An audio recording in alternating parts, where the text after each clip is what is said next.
All right, I want to take a live look now at our weather camera. This is in Oklahoma City. Take a look at that. There's a risk of flooding and severe storms there through Friday morning.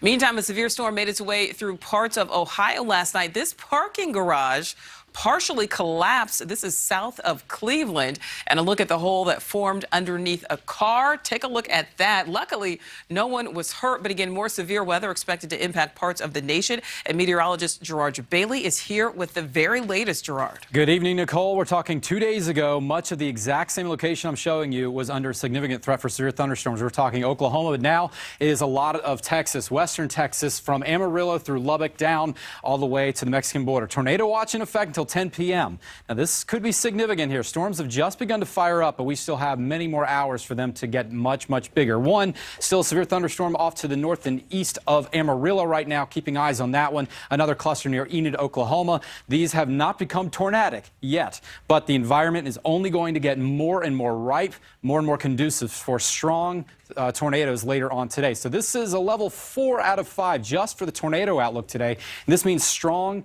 long track, potentially violent tornadoes could happen anywhere in that area that you see as that darker shade of red. That does include Oklahoma City, Wichita Falls, Lawton, just to the north of Dallas. And then the rest of the area is still in a surrounding zone where we're talking 4 out of 5 risk for not just tornadoes, but we're talking about large hail greater than golf ball size. We could easily see baseball plus size hail today.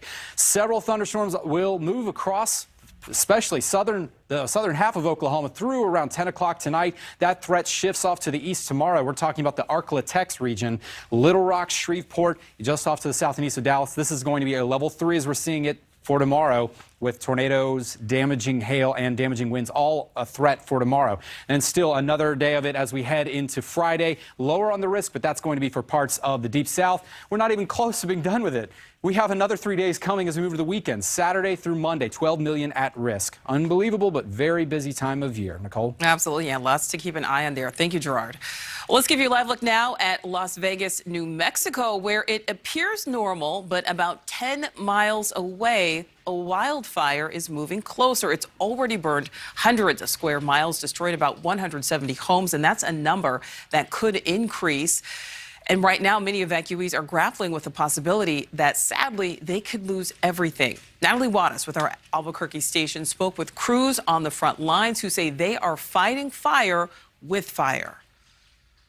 We got a chance to follow along with fire crews on New Mexico 283 as they conducted burnouts, a defense tactic meant to keep the encroaching flames from jumping the road. We're using fire to fight fire, and the reason is we're trying to reduce the fuels so that fire doesn't come at us. We're doing it on our terms instead of the terms of the fire. Firefighters are burning all the brush and fuels in a controlled way before the fire can catch them. Don says the more of a containment line they can burn here, the better chance of success they have to protect what's beyond this. On the other side of 283, scooper planes drop water to moisten the area, another tool to prevent the fire from jumping the road. Don says they have a few miles of burning to get done along this line. This has been an area crews have been working on day and night for the past 3 or 4 days.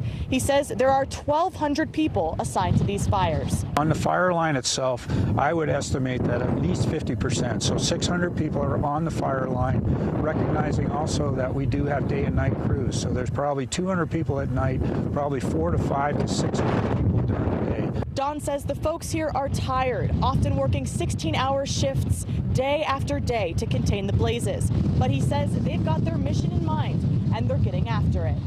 Don tells me the past 24 out of 30 days have been red flag warning days. He tells me this is the earliest, most complex fire he's seen. He also tells me crews will be out on this operation until they finish this piece of line or conditions force them out.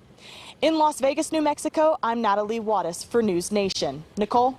Thank you for watching. Click the red subscribe button below so you can get more of NewsNation's fact-driven, unbiased coverage.